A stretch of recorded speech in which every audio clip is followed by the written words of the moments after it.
gracious, I didn't expect that many people. Thank you for coming. If you don't know me, my name's John Hall. I have Loose Creek Guitars. I probably bend about 300 sets a year. Most woods will bend pretty easily between a 270 and 370 temperature range. Two woods that do need a little bit more heat, Padauk. May as well just set that on fire.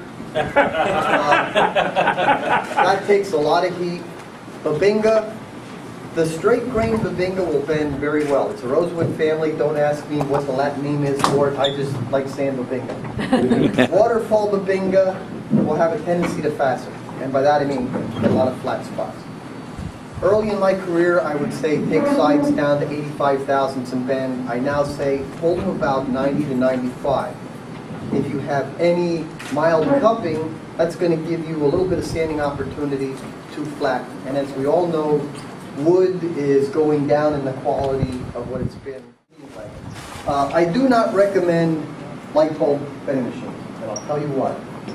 I know 2 shops that were burned down because of it. It's cheaper, but is it cheap? So safety first. Always use a timer. Never leave them unattended. So if it don't have a timer, you don't use it. So that's the safety part. I'm going to actually let people bend. It's not the best wood in the world. Hopefully we'll have some stuff cracked. We want things to go wrong, and so everything will probably go right. You've never bent before. Correct. Are we close enough? Well, you should be close enough. This is a triple O pattern. There's a number of different type of bending machines. Anyway, they're all basically based on the same principle. If you want, I'll get into the design of the pattern later, but right now we just want to go and show the bending procedure, and I want everybody to try to, anybody who's never bent before, I'd like you to at least try it, even if it's a dry run. That's the machine.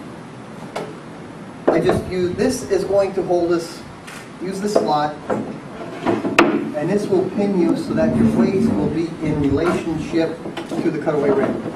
Or not the cutaway ramp, but the waist ramp. Okay, so we put the machine together. It's not complicated.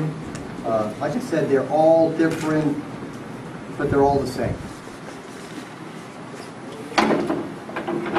I'm lazy, so I put this in with springs so that when I'm done, I only have to crank that a few times instead of having to run it all the way up.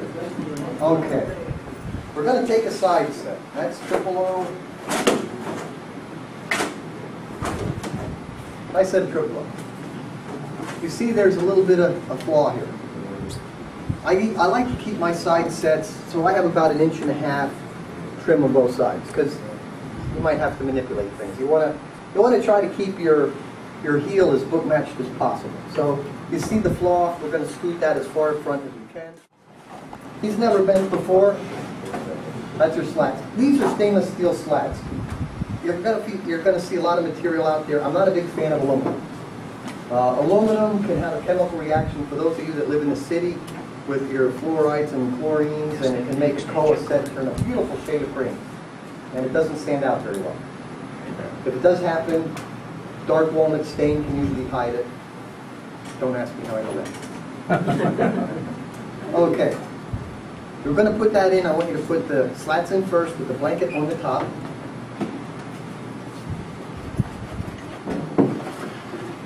Timer, controller. There's a lot of different ways to control this. This is actually a VSI switch. It's something that you can buy at Harbor Freight. They're very inexpensive. I have a $350 controller, and this thing will actually hold the temperature more stable than my controller. So these are very easy parts to pick up. Now, if you run the waist down so that you're about, make it friendly friction. Run the waist down maybe 3 cranks.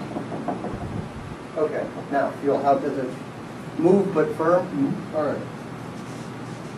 Now let's see. Yeah, we'll reach. Yeah, we'll reach.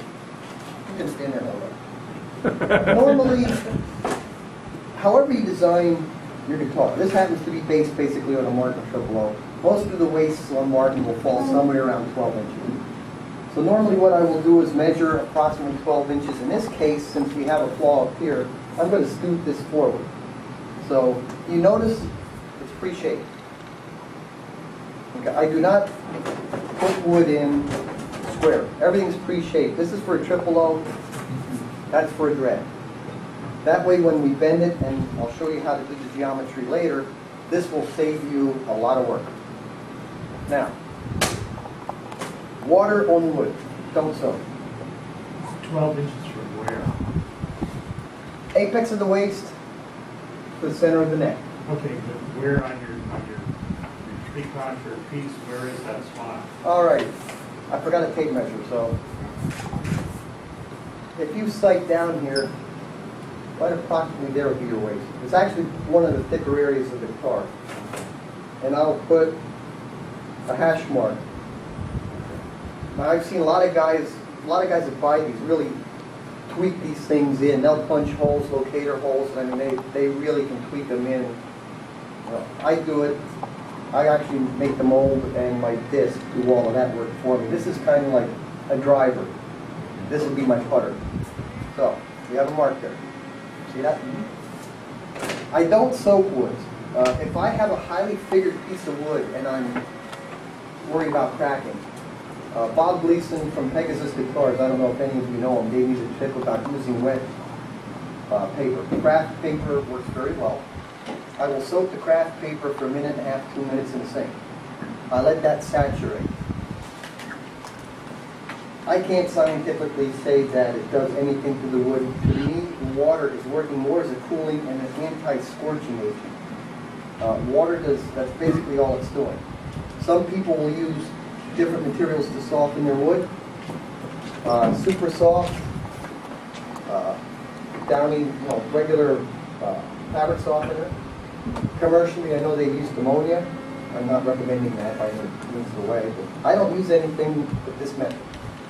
In the last 5 years, I lost 3 sets of wood. All of them were flame maple, except one set of Brazilian with a cross knot in it. I kind of figured it was going to crack anyway, but I used it in demonstration just to show that things could go wrong. I will normally use a spray bottle. I will spray my water much like a clean window. And all I want to do is dampen the wood. I'm not worried about making it real soaking wet. You can actually just use this, and you just want to get a good coating of water. Let's see, which side are we using? This one? So you can just spray bottle it. So do you not soak it because you feel there's a downside to soaking? I don't like soaking too much water, especially when you see ribbon wood like this. Chances are we're going to have a little bit of cupping. You have hard and soft areas of wood, and it's just wood, well, except, it will absorb moisture, and there's not much you can do about it. So you want to be careful on how you bend to try to control that aspect of wood. This is just going to be basically an anti-scorch agent. A spray bottle would work a lot better. All right, plug it in.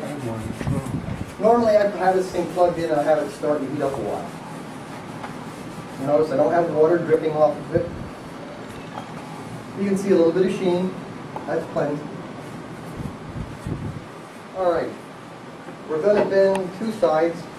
So you want to lay the 2 sides down. I generally mark them so that I know my right and left. And I always lay them down that way so when I pick it up, I have my right and left. So stick that in there. Because of that flaw, and I'll put it between, we're going to go metal slat, wood. You might have to back up the ram a little bit.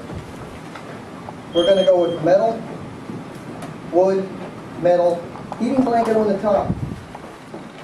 This is a 5-watt blanket. It does get hot, and it gets hot in a hurry.